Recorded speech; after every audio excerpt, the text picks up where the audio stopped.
My 11 Circle presents Cricbuzz Live. Just reminding you, no, this is not Cricbuzz Combox. As you will see, there's three of us discussing the end of the game.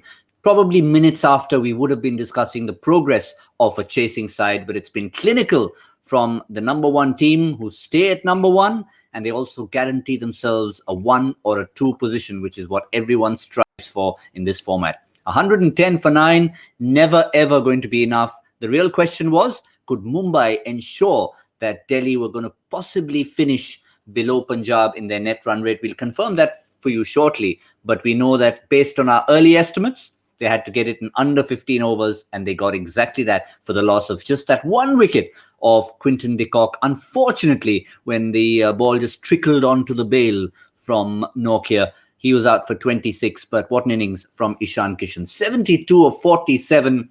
And remember, he's technically just a stand-in opener for the stalwart Rohit Sharma. And of course, for those of you who did manage to sneak him into your My 11 Circle teams, he was the My 11 Circle trump card. So you're welcome. But let's discuss the woes of Delhi, but celebrate Mumbai before that, Shaun Pollock. Clinical, one word that quickly comes to mind. Yeah, brilliant. At this stage of the tournament, that's exactly what you want. Your confidence is high, you're in a good position, and you go out there and one of the teams that could end up in the top 4, you're as clinical like that against them, is a superb confidence boost. Now they can do whatever they want in the last game. The camp is totally settled. They've got a real bite of the cherry. They'll finish in the top 2. So that was the perfect game for them. Everyone will come out of that feeling really good. Ishan Kishan, I was impressed by his performances. We've discussed all the bowlers and how good they were. But Ishan Kishan's impressed me again this year. You know, he got a big 90 in one of the other games, and every time he's been given an opportunity, he's attacking. He puts bowlers under pressure. I mean, the 2 South Africans were popped back over their heads, which they wouldn't have enjoyed at all. And he's really playing nicely. I mean, sitting on the sidelines, the original captain of the side is thinking, hang on, that's my place. But, obviously he's going to make way. But just look at how Ishan Kishan has grabbed this once early in the tournament, and now this run he's having. No, absolutely. And I think the important thing is that Ishan Kishan, Mumbai is such a powerful side that Ishan Kishan is playing also to make sure that Saurav Tiwari doesn't take his place when Rohit Sharma comes back. I mean, he's literally also playing for that. And it's important that, top quality sides have that, when India was at its test peak, people would literally say that if I don't perform, it's not a question of winning or losing. Somebody else is waiting to take my place. And just look at that, 2 matches in, he gets handed a chance, 395 runs, because Saurav Tiwari gets himself a niggle. And if he hadn't got that niggle, you wouldn't have seen those 395 runs, perhaps. But Shaun, looking ahead, I know it's a good problem to have. As and when Rohit does slot into that opening slot, if you were in that dugout, where would you play Ishan Kishan in a key game right now? Yeah, I think it's a good mix too. Surya Kamal's been in good touch as well, but you have that left-hand and right-hand combination. And at the top of the order, you've got Rohit and Quinton de Kock there once they're back to their full strength. So in many ways, I wouldn't be against just having a floating situation. So if de Kock gets out, Ishan Kishan goes in. If Rohit gets out, then you send in Surya Kamal. It just would make sense. Both of them have shown. I think Ishan Kishan is probably the guy for me who would probably best use those first 6 overs. Once the field gets spread, sometimes he gets caught on the fence just having a bit of a smash and maybe not as selective about what he can go after. But I think his bigger impact would probably be in the first 6. So, as I say, it's a nice situation to be. I think the key too for Mumbai is they've got guys in form. Everyone of the top order, the middle order, you can all talk about innings that they've played as of late. It wasn't just the other game or the day before that. Whereas you look at someone like Delhi, and, as a management group, you can have a chat and you can change a mindset and, it can have an impact for a game. You can see a bit of a different mindset come out, but you can't find form. No matter how much you talk, no matter what you do, the individuals in that side have to find form. And the batting department of Delhi Capitals, there's nothing. I mean, Shikha got 200s, but in the last 6 games, you can't really pick out anyone and say, listen, those are the guys who've got some form. There's no one else there. Shreyas Iyer hasn't really done anything. Rishabh Pant hasn't done anything. Hetmeyer hasn't really. Stoinis has gone off the boil. And it's almost been passed over to the bowlers as well. They've tended to lose a little bit of confidence.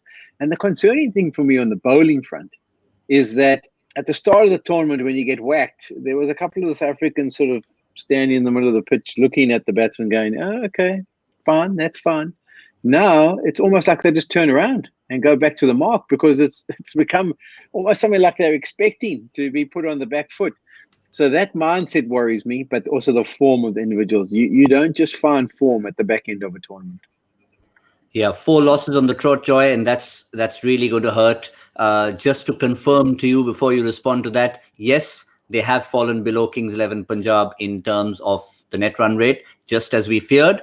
And this is the 4 consecutive losses, that one match coming against a team who, well, always will be competitive, never an easy team to play against, Bangalore. But Joy, how do they deal with this mentally more than anything? See, Delhi has done this before. I mean, the most spectacular flame out in IPL history was Delhi 7-3 in 2010, lose their last 4, end up 7-7, and get knocked out of the tournament on run rate.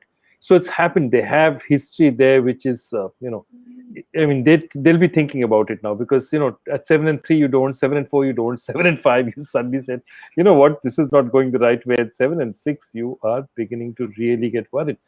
Look, I think the problem for me is exactly what Shaun has said. It's less about what they're doing as a unit in terms of batting and bowling. It is, of course, but it's also the body language, which just seems defeated right now. I mean, I don't mind Prithvi Shaw getting out, but the kind of shot that Prithvi Shaw got out on, his head was all over the place. He was trying to swing it too early. And, that I could still understand if that was his first shot. He's already got a couple of boundaries. He can now afford to sort of start choosing his shots, and he didn't. Rishabh, again, a dominator like Rishabh, I think they bowled beautifully to him, but they just didn't allow Rishabh to play his game. And I think that's the thing that's happening. People are discovering, or they've researched Rishabh, they've researched the way he plays. They know that he likes to sort of roll over and hit it over mid wicket. They're not allowing him that shot, and they're doing it so very well. I think that's one thing that Mumbai is doing very well. A lot of calmness, and I mean, Shaun will know that they're a team that make great plans. A lot of planning seems to have gone into how they're approaching the batsmen. Every team they play. And today we already talked about it. Even in the first 10 overs, slight change in strategy. Bumrah held back till the 9th over. We knew about the matchup between spin and Rishabh Pant, Shreyas Iyer. They threw spin at them, slowed things down. So it all ended up working for them strategically. And we've seen Shreyas Iyer slightly losing his cool at times. But just to confirm to you one more time, the points table, this is how it looks. Minus 0.15 is where they stand right now. That's below where Punjab are. And we're going to look at it later on, but even if Punjab were to win their last game by 1 solitary run, it doesn't matter, because they will then stay ahead in terms of points over Delhi. So it's worrying times. If Delhi were to lose by the slenderest of margins to Bangalore, it's going to be very worrying for them indeed. But really, you're talking about, say, someone like Shikhar Dhawan, Shaun. You talked about his 200s. Maybe at that time, the rest of the problems were kind of hidden, but even one of those 200s didn't lead to a victory. Yeah, I mean, same. I think he went a little bit slow at the back end of that second 100. He was superb up until about 5 overs to go, but maybe they could have posed a little bit more. But yeah, that's why, as a team and in a management group, when you got a reliance on one individual, it's always worrying signs, because it's only a matter of time before they have a couple of bad runs or go and not get the scores thereafter. He's had 2 zeros, and it's put them under immense pressure. There's very rarely that someone like a Kohli will have a season that he did where he just keeps producing and producing and producing and never really fails. There is always going to be a time. So you want at least 3 or 4 of your top 6 to be in form. When I say in form, it might only be 30 or 18 balls every once in a while, but at least they're walking out with a bit of confidence. It just feels like there's nothing with regards to confidence there. And even Shikhar Dhawan now, after 2 zeros, will be trying to get himself in almost when he plays his next game. So, yeah, it is a bit of a worry. Also, just if you look at that table, Rajasthan and Kolkata, all of a sudden, we were talking about how they had to win by 50 runs to catch the net run rate of Kings 11. But now they look at the net run rate of Delhi, if they don't win, so maybe they only have to win by 30 runs and they can go above Delhi on that net run rate. So scenarios.com, it's always going to be a point in fact on the last weekend of the RPL. Yeah, we're going to be discussing that at a little more length when we do our preview to the next game, because we're going to split things up given how things are finished right now. But Joy, just to finish up on Delhi, the feeling in the dugout. I mean, you've been there at good times and bad times. They've got some stalwarts in there, the likes of Mohammad Kaif, Ricky Ponting, and so many others. What is the message going to be to these boys? I think it's very important what message they give, because see, Delhi last year were coming off 4, 5, 6 defeats of years of bad. So even getting into the semi-finals was a big thing for them. So they weren't particularly concerned that they didn't make it to the finals or they didn't do particularly well. This year, after the way they started, after their acquisitions, there's a lot of pressure on them. And I think it's not just a question of how the coaches and management, the coaches perform and how they do their job. It's how management takes it. This is a new management. They're not used to situations like this. They haven't faced these situations. Those were pre-2018, 2018 and days before that.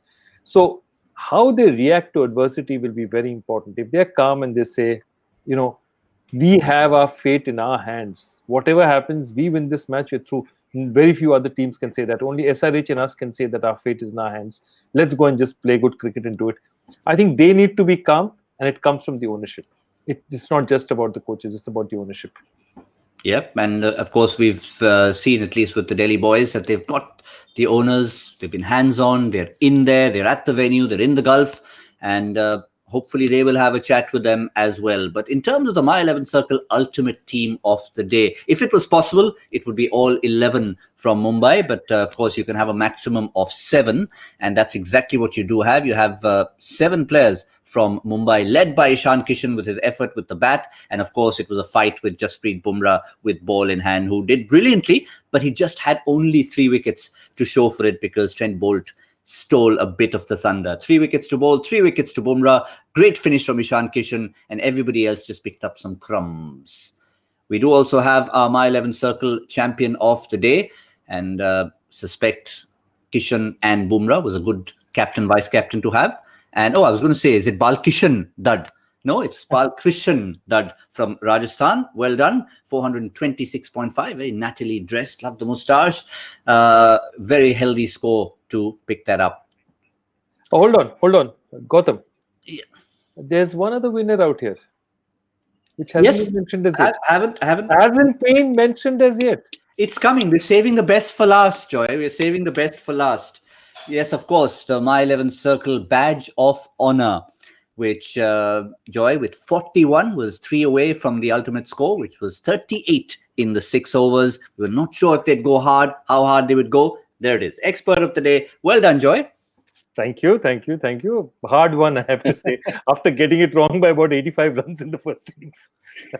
Yeah, we were never going to forget about it. Don't worry. Even, and especially me, I was never going to forget to hand it over, given that one of my options, and I went the opposite way, was 38. I said 38 or 52. Yeah. Those 50-50s are never great. Those 50-50s are never great. Always end up picking the wrong one.